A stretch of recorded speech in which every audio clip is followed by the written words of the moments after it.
Vi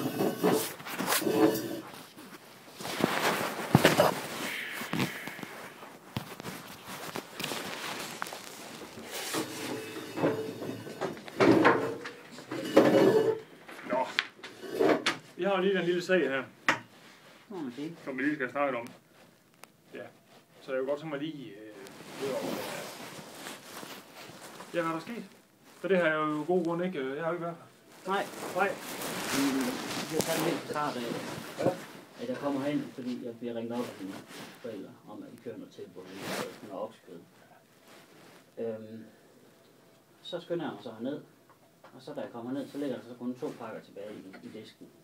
Og skiltet hænger stadig og sådan noget. Så tænker jeg, jamen, dem må jeg så bare tage. Så gik jeg sådan rent ud fra, at så ville de mig det tilbud alligevel. Så jeg kommer op til kassen og skal så betale, og så siger jeg til dem, der er godt nok kun de her 2 pakker. Men der var ikke den 3. pakke. Så siger han så, jamen det kan han desværre ikke lave det tilbud alligevel.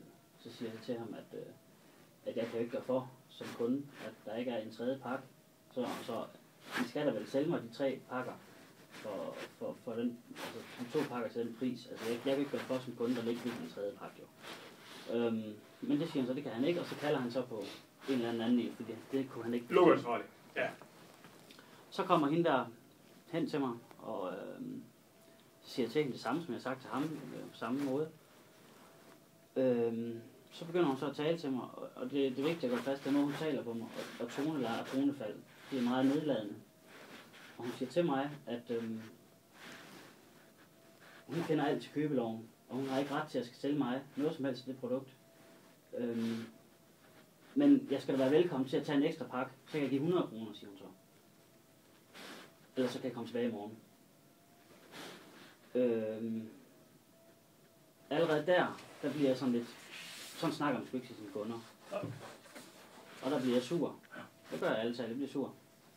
Og så kører vi nogle clementiner igennem, og så står jeg sådan lidt og joker med ham der sidder på kassen og siger til ham, der skulle da heldigt at der er 10 clementiner, fordi at hvis man kun har været 9, så har det været dyrere end 10 jo. Altså, det er sådan lidt en joke, jeg siger til ham, ikke? For han ligesom forstår pointen i det. Og da jeg så går ud, så har hende den anden, hun har været over ved en anden kasse, så går jeg imod hende. Går vi imod hinanden, møder hinanden, så siger jeg til hende, at det er kraftigt en voice-service, det her, siger til hende. Og så går jeg ud. Og så vender hun sig om og siger, hvad siger du? For hun hørte åbenbart ikke ordentligt, hvad jeg sagde. Hun sagde også til, at du skulle forsvinde jo. At du skulle gå. Nej, det har hun ikke sagt. Det er anden gang. Nå. Og så siger hun, så siger voice-service, og så vender hun sig om, så siger du, for hun hørte åbenbart. Så sagde du hørte godt, hvad jeg sagde, så går jeg. Det troede jeg så, det var det. Nu er den skid slået. Så ringer jeg så og siger til min anden familie, der er ikke mere kød hernede, der er ikke noget at komme efter i dag. Vi er en lokal samfund hernede, så vi er mange mennesker, der kommer ned og handler hernede. Så 2 uger efter igen, her er der ved. Ja, i onsdag. Der kommer jeg så ned med min min kæreste for at skulle ned og handle igen til noget julehygge om aftenen. Så kommer hun valsen hen til mig igen. Ubegrundet. Tager fat i mig og siger, at jeg skal forlade jeres butik, jeg må ikke handle herinde. Så siger jeg, hvad siger du? Ja, jeg må ikke handle herinde, fordi at, jeg havde forstyrret, og jeg havde ikke snakket pænt til hende. Så siger jeg, det tror jeg ikke på det der. Så vil jeg gerne snakke med min chef, siger jeg så til hende. Men han er her ikke nu.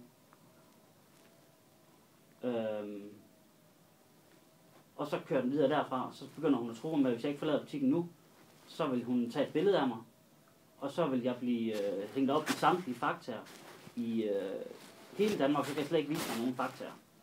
Så siger jeg, fint nok, så tager jeg skridt mod hende og siger, ved du, jeg går ingen steder. Du kan ringe til politiet, jeg går ingen steder. Og så kom den der med fakta igen med, at jeg kan ikke handle nogen steder. Så tager jeg min telefon op og siger, ved du, fint nok, så kan jeg tage et billede af dig, og så kan jeg smide det på Facebook, og så kan folk se, hvordan dårlig kundeservice det er.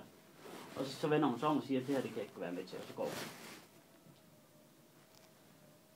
Det er sådan en situation. Det er sådan, ja. Det er klart, jeg har de 2 sider, jeg har selvfølgelig hørt i en anderledes situation. Det har du sikkert, ja. Og til at starte med, jamen kød, jamen den kan ikke indløses i rabatten i kassen, hvis ikke man har det antal. Ellers så kan det ikke være svært i kassen. Det er også, det er helt forståeligt. Men skriver med, Ulrik, hun har hørt dig sige, at møgso i stedet for. Nå. Og det har en søndag, der også har hørt. Og møgso, ja, det ved du ikke. Det er jo påstand med påstand. Ja, men Hun hørte jo ikke engang, hvad hun sagde. Fordi hvis man kan vende... Som jeg siger, servicemedarbejderen hørte det så. Så jeg har en anden, der også hørt det i huset. Men hun hørte det ikke. Er det hun blev kaldt møgsuge? Ja, men irrelevant efter mit hoved. Om jeg kalder hende møgservice, det har jeg ikke. Men det er stadigvæk overhovedet ingen grundlag til videre forløb. Overhovedet ikke. Langt fra. Jeg bliver antastet som en butikstyv. Jeg kommer hen, jeg har aldrig oplevet noget så forlegen i mit liv. Hun kommer hen til mig. Hvis det var sådan, jeg havde været en butikstyv, et eller andet, så kan hun sige til mig, Finn, kan du ikke lige komme med herud? Så snakker vi om det. Hun kommer hen til mig, som om jeg er en butikstyv. Jeg har aldrig været så forlegen i mit liv. Og alle folk vender sig om inde i butikken og kigger på mig. Ja, det kan jeg også godt se, og det er også forkert. Og det har jeg også sagt til hende, at sådan er vores praksis ikke. Så det er hun udmærket klar over. Men altså, sagen er jo den, at hun har hørt det, som hun er blevet kaldt en møgsuge inde i butikken. Og det vil jeg fandme også blive sur over, hvis jeg blev kaldt, kan man sige. Og, ja. Det er et grimt ord at bruge. Ja. Og det er det, den munder ud i. Det er jo på baggrund af det, at hun har reageret sådan, som hun har gjort. Ja, men det... Ej, der var mig, det ligger jo noget før. Altså, det er jo måden, hun taler til mig. Det er jo hendes opførsel, der starter alt det her. Ja, nu ved vi jo ikke, vi er god grund, så aner ikke, hvordan hende... Jeg kan kun lytte til mine kollegaer derinde, og hvordan sagen har forløbet den dag, hvor den anden servicearbejder, som jeg også har ansat, hørte det den dag, og han synes ikke, at der blev talt nedladende eller dårlig kundeservice. Det er, hvad jeg har fået at vide, og det er det, jeg lægger mig op til. Nej, det er jo klart, de støtter hinanden op. Det er jo ikke noget at sige. Det er ingen grund til at skræmme vores kunder væk. Nej, det forstår jeg godt nok heller ikke. Men på den anden side, jeg vil jo heller ikke, jeg vil jo ikke blive sur over, hvis hun afviste mig på en ordentlig måde. Det man kunne have sagt, det var, jeg har slet ikke mulighed for det her. Det må meget ønske. Jeg vil meget gerne sælge de 2 produkter. Altså, jeg har selv arbejdet i Føtex i 5 år. Jeg har aldrig oplevet noget lignende. Jeg har sgu da også taget imod kritik fra en kunde og prøvet at slå lidt, men nej, hvis man ikke... Kaldte du en møgsuge? Nej, jeg sagde møgservice. Ja, okay. Og hun hørte det ikke engang selv, hun vender sig om og siger. Og ham, som kundeservice, han har ikke hørt det. Så jeg sagde lige så stille, at vi sagde møgservice, og det er ikke engang særlig højt, og hun hørte det ikke selv. Så allerede der, det beskriver det jo, det er en løgn jo. Ellers vil hun ikke vende sig om, så det siger du. Så der tager hun jo sig selv i en løgn. Hvis hun ikke hørt det, hun går lige forbi mig, så har de heller ikke hørt det. Altså det er sådan som det er sådan forbandede sager, ikke? Fordi det... Men stadigvæk, så slår vi lige fast, at det har ikke noget at gøre med, det har ikke begrundelse til, at så må man ikke komme ind i fakta. Det er vi helt enige i. Godt. Og det har den pågældende person også fået at vide, at det er ikke praksis. Det er mit bord. Men det har hun jo påstået, at hun har snakket med dig om, jo. Hun har snakket om den første episode. Ja, hun har snakket... Dengang, hvad der var sket der. Ja, vi har haft 4.000 kunder inden for få dage der. Og det er klart, vi snakker om episoder, der har været. Men hun siger jo... Det var den episode, den var der. Hun siger, hun har... Hun føler jo virkelig, at der har været et eller andet med dig der.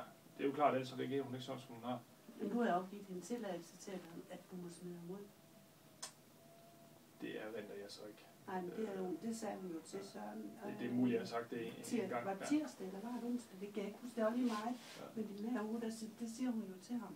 Ja. At hun havde fået at vide af dig. Nå, det er klart, hvis jeg får at vide, at en kunde har altså nu, ikke lige på dig, hvis en kunde har skabt sig op i kassen, og været modbydelig over for en af mine medarbejdere, så har jeg selvfølgelig sagt til, at så skal I sige til vedkommende, at I ikke skal komme der.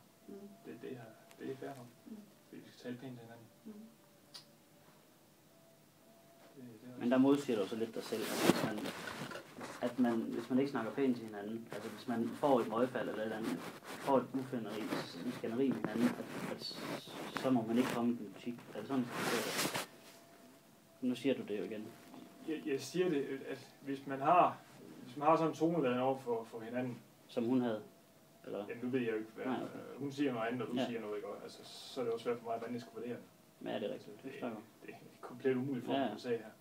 Men sagen er stadigvæk den, at selvfølgelig skal være nogen tonelejen, og det gælder både over for kunder og for personer. Vil du ikke skulle være Nederland, at jeg kan få at vide, at jeg skal over og tænde en pakke mere, og så kan jeg give 100 kroner? Vil du ikke, er det ikke? Jo, hvis det er sket, så er det ikke en sjovfuld? Så vil jeg også selv blive sur. Jeg er helt enig.